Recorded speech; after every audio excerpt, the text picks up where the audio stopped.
Pakistan economic and political changes, ये तलत मसूद ने लिखा है। तलत मसूद के बारे में आपको बता चुके हैं कि पाकिस्तान के रिटायर्ड जनरल हैं। इसके अलावा पीओएफ पाकिस्तान ऑर्डिनेंस फैक्ट्रीज के चेयरमैन भी रह चुके हैं। तो ये इसमें जो टॉपिक्स हम डिस्कस करने जा रहे हैं, ये पाकिस्तान की करंट इकोनॉमिक सिचुएशन के बारे में बात करते हैं। इसमें पाकिस्तान की पॉलिटिकल लीडरशिप जो है उसका क्या किरदार है सारे सिनेरियो में, और क्या इम्प्रूवमेंट्स जो है वो लाई जा सकती हैं, वो इस आर्टिकल में, इस एडिटोरियल में वो डिस्कस कर रहे हैं। पाकिस्तान की देखें तो एक थ्रू आउट द कंट्री हमारे एक डेस्पोटेंसी की सिचुएशन बनी हुई है, कि एक मायूसी की सूरत हाल बनी हुई है। क्यों हुई हुई है कि हमारी इकोनॉमिक ग्रोथ जो है वो काफ़ी स्लो हो चुकी है। इसके अलावा पॉलिटिकल डिफरेंसेस देखें, लोगों पॉलिटिशियंस के आपस में जो तनाज़े चल रहे हैं, मसाइल चल रहे हैं, पॉलिटिकल पार्टीज के चल रहे हैं। इसके अलावा कोहेजन जो है एक मतलब एक यूनिटी नहीं है इंस्टीट्यूशन के दरमियान में। तो ये सारी चीज़ों की वजह से हमारे मुल्क में एक बहुत ही डिस्प्यूटेड सिचुएशन बनी हुई है, एक मायूसी की जो है वो सूरत हाल सी बनी हुई है।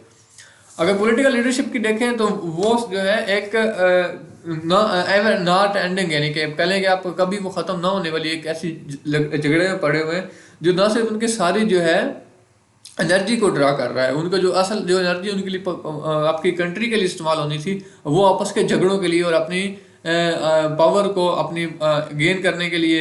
आप हर मिसाल के तौर पर हम सिंपल वर्ड में कहते हैं कि वो सिर्फ कुर्सी के लिए लड़ रहे हैं, आपके लिए मुल्क के लिए वो नहीं लड़ रहे हैं। अब जिस पॉलिटिशियन को भी देखोगे, माजरत के साथ उनका हर बंदे का यही सोच है, अपनी कुर्सी के लिए लड़ता है और आवाम को सिर्फ वो अपने लिए इस्तेमाल कर रहे होते हैं कि किस तरह से वो आवाम को मैनिपुलेट करते हैं कि अपने मकासद के असूल के लिए। अब देखो, इलेक्शन का दौर आता है तो ये लोग आपके पास पहुंच जाते हैं वोट लेने के लिए, लेकिन अब पूरा 5 साल आपको कहीं नज़र नहीं आते। तो ये क्या है? ये मैनिपुलेशन ही है। उस वक्त आपके हमदर्द बन जाते हैं और अभी आपका कोई नाम लेने के भी तैयार नहीं होते। तो ये जो है पॉलिटिकल लीडरशिप हमारी, वो बस अपने अब जो है पावर अटेन करने के लिए इन झगड़ों में पड़ी, और आपको उनकी, आपके मुल्क की उन्हें कोई ज़रूरत नहीं है, उनके आपके मुल्क की उन्हें कोई फिक्र नहीं है। अगर इसके अलावा देखें तो जो दहशतगर्दी के मसाइल हैं पाकिस्तान के बॉर्डर एरियाज़ में, खैबर पख्तूनख्वा में, बलूचिस्तान में, वो भी जो है एक बहुत बड़ा थ्रेट है पाकिस्तान की सॉवरेनिटी के लिए, पाकिस्तान की इकॉनमी के लिए। और ये जो चैलेंजेस हैं इनको प्रायोरिटी बेसिस पे ख़त्म करने की ज़रूरत है। ख़ासकर जो लीडरशिप का, पॉलिटिकल लीडरशिप का जो हमारे मसाइल चल रहे हैं, उनको ख़त्म करने की बहुत ज़्यादा ज़रूरत है। पाकिस्तान जो है अभी भी बहुत सी कंट्रीज से पाकिस्तान दुनिया की कंट्रीज जो हैं, अब देख सकते हैं बांग्लादेश हमारे बाद आज़ाद हुआ तो पाकिस्तान उससे भी पीछे चला गया है। अपने नेबर से, इंडिया से आप देख लें तो पाकिस्तान इकोनॉमी के हिसाब से, ह्यूमन डेवलपमेंट इंडिकेटर के हिसाब से अभी बहुत ही पीछे जा रहा है, बहुत ज़्यादा लैग कर रहा है। पॉलिटिकल लीडरशिप की हम बात कर रहे थे, तो वो इसी बात करते हैं कि वो हमारी इकोनॉमिक फील्ड में हमारे पास लीडरशिप की कमी है। इकोनॉमिक फील्ड में हमारे पास कोई प्रॉपर लीडरशिप नहीं है कि जो कि हमें एक सही रास्ते की तरफ गाइड कर सके। अब मोहम्मद तौलन के फाइनेंस मिनिस्टर जो है, जो मार्च 2024 में पाकिस्तान के फॉरेन मिनिस्टर बने हैं, तो इनके बारे में उम्मीद की जा रही है कि इनको किसी इंटरफेरेंस का सामना नहीं करना पड़ेगा, कि इंटरफेरेंस के बगैर ये काम करने के काबिल हैं। दूसरा, आप इसहाक डार के बारे में बात जानते होंगे कि इसहाक डार साहब पाकिस्तान के फाइनेंस मिनिस्टर रह चुके हैं और फाइनेंस के बारे में इनके काफ़ी डीप इंसाइट्स हैं। लेकिन इन्हें फाइनेंस मिनिस्टर बनाने के बजाय इस दफ़ा फॉरेन मिनिस्टर बनाया गया है, और डिप्टी प्राइम मिनिस्टर भी इनके लिए भी रिसेंटली इनको बनाया जा चुका है। तो राइटर बताते हैं कि इसके पीछे क्या महरक़ात हो सकते हैं कि एक फाइनेंस के बंदे को फॉरेन मिनिस्टर क्यों बनाया गया है। तो राइटर के मुताबिक पाकिस्तान को फॉरेन असिस्टेंट की ज़रूरत है, फॉरेन जो है पाकिस्तान को इन्वेस्टमेंट असिस्टेंट एड की ज़रूरत है। तो उसके लिए एक फाइनेंस के बंदे को फॉरेन मिनिस्टर बनाया गया ताकि वो फॉरेन इन्वेस्टमेंट्स को आपके अंदर कैश कर सके। तो राइटर की ओपिनियन के मुताबिक इनका इसहाक डार का इसमें पॉइंट होना वो इस वजह से भी है कि वो डिसीजन मेकिंग में काफ़ी ऑटोनॉमी रखते हैं, क्योंकि उनके शरीफ ख़ानदान के साथ काफ़ी करीबी ताल्लुकात हैं।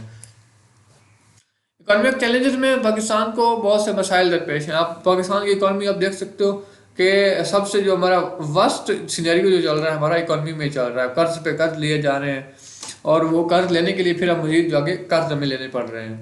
तो इस सिचुएशन से निकलने के लिए पाकिस्तान को अपने एक्सपोर्ट्स को जो है ना वो इंक्रीज करना पड़ेगा, और अपनी इम्पोर्ट्स को मजीद जो है कम से कम लाना पड़ेगा। अब देखें, एक्सपोर्ट्स को इम्प्रूव करने के लिए हमारी जो है ना प्रोडक्ट्स की क्वालिटी को वो बेहतर होना पड़ेगा। क्वालिटी आपकी बेहतर नहीं होगी तो आपको कोई भी कंट्री जो है, कोई कहीं की भी पॉपुलेशन आपके प्रोडक्ट्स को कबूल नहीं करेगी। तो इसके लिए हमें लॉन्ग टर्म और शॉर्ट टर्म बहुत से जो है मेजर्स लेने की ज़रूरत है। इसके अलावा टेक्नोलॉजी बेस को हमें एक्सपेंड करना पड़ेगा। तो इसके लिए हमारे पॉलिसी मेकर्स को, हमारी पॉलिटिकल पार्टीज का एक कंसेंसस होना जरूरी है कि वो एक चीज़ पे मुत्तफिक हो जाए, तो तभी ये चीज़ें चलने के काबिल हो सकती हैं। पाकिस्तान की अगर देखें तो सबसे बड़ा जो एक रीज़न है पाकिस्तान की इकोनॉमिक डिक्लाइन के पीछे, वो पाकिस्तान का एजुकेशन सेक्टर है। अगर हम अपनी प्रायोरिटीज़ का रिव्यू करें तो हमें पता चलेगा कि हम साइंस और टेक्नोलॉजी पे और बाकी जो सिस्टम है हमारे उनके ऊपर हम लिटरेसी को इम्प्रूव करने पे कोई काम नहीं कर रहे। तो हमें ज़रूरत है कि हम एटलीस्ट अपनी लिटरेसी रेट जो है वो 5 to 8 ईयर्स में एक तेज़ी के साथ उसको बढ़ाएं और उसको 100% पे लेके जाएं। पाकिस्तान की 23% पॉपुलेशन ऐसी है जो कि लिखना पढ़ना नहीं जानती।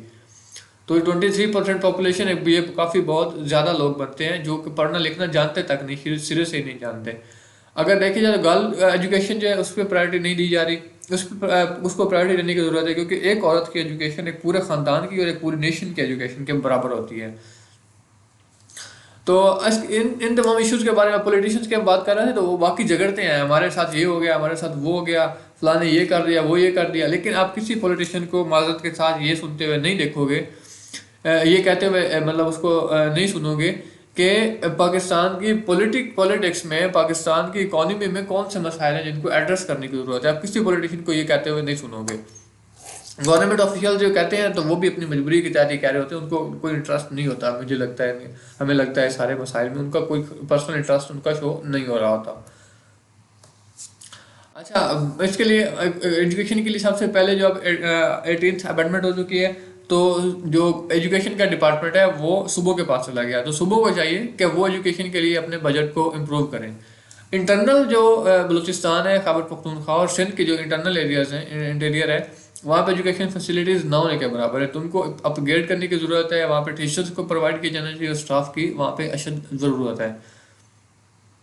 हम देखते हैं कि एजुकेशन जो है वो हमारी मुल्क में लो प्रायोरिटी के तौर पे जा रही है। तो इसको हमें ज़रूरत है कि हम अपना एटीट्यूड इसके में चेंज करें और इसको अपनी प्रायोरिटीज़ में, मेन प्रायोरिटीज़ में शामिल करें। IMF असिस्टेंट पाकिस्तान बार बार क्यों ले रहा है?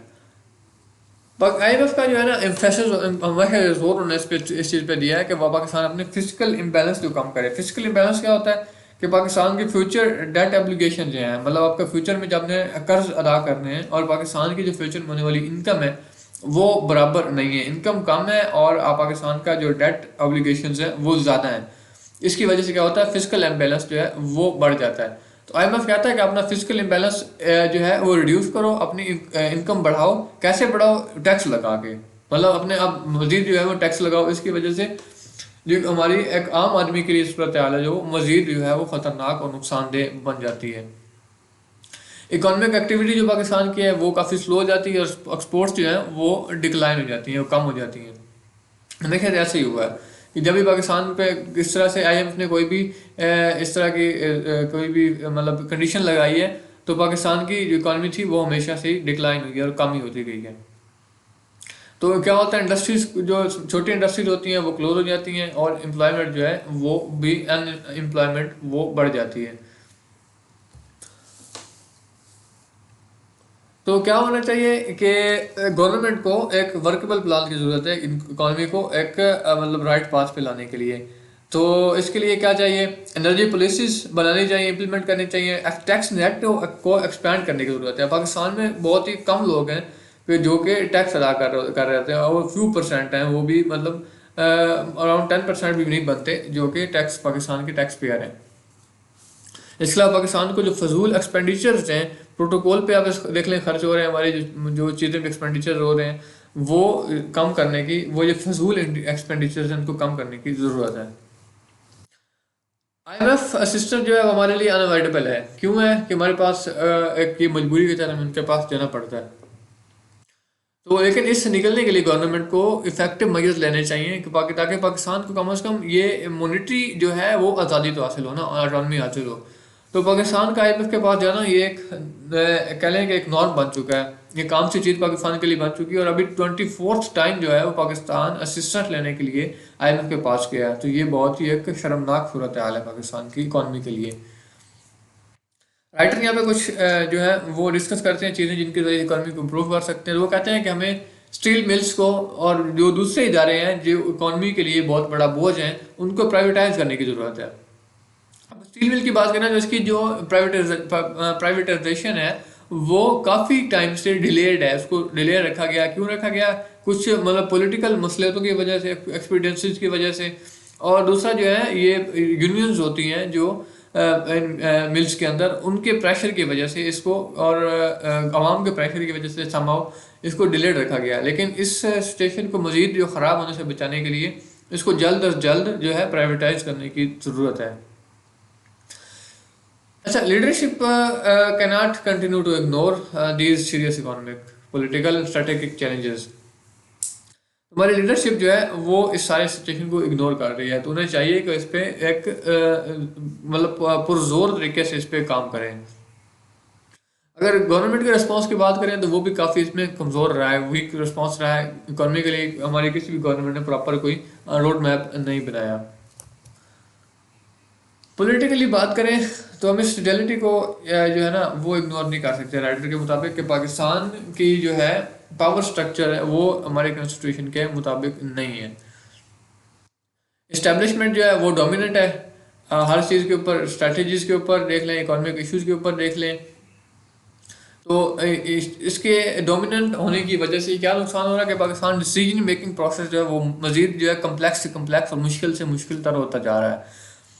तो ये चैलेंजेस जो हैं ये कोई यूनिक नहीं है, ये डेवलपमेंट प्रोसेस का एक हिस्सा होते हैं। जहाँ पर ऐसी जगह पे ये जो प्रोसेस है वहाँ का हिस्सा होते हैं जहाँ पे डेमोक्रेसी जो है वो वीक होती है, और जो है कॉन्स्टिट्यूशन के मुताबिक वहाँ पे जो जो सिस्टम चल रहा होता है वो उनके कॉन्स्टिट्यूशन के मुताबिक नहीं होता। तो यहाँ वहाँ पर इस तरह के चैलेंजेस जो हैं ये एक आम चीज़ होते हैं।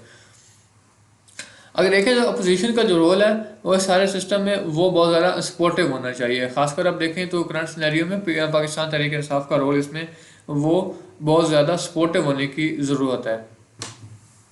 राइटर कहते हैं कि अगर आपकी कंट्री के इंटरेस्ट में ये बिल्कुल नहीं है कि आप किसी भी पॉलिटिकल पार्टी को आप हमेशा के लिए सप्रेस कर दो या उसको ख़त्म कर दो, तो ये आपकी लॉन्ग टर्म आप डेमोक्रेटिक कल्चर के लिए एक अच्छी चीज़ नहीं है।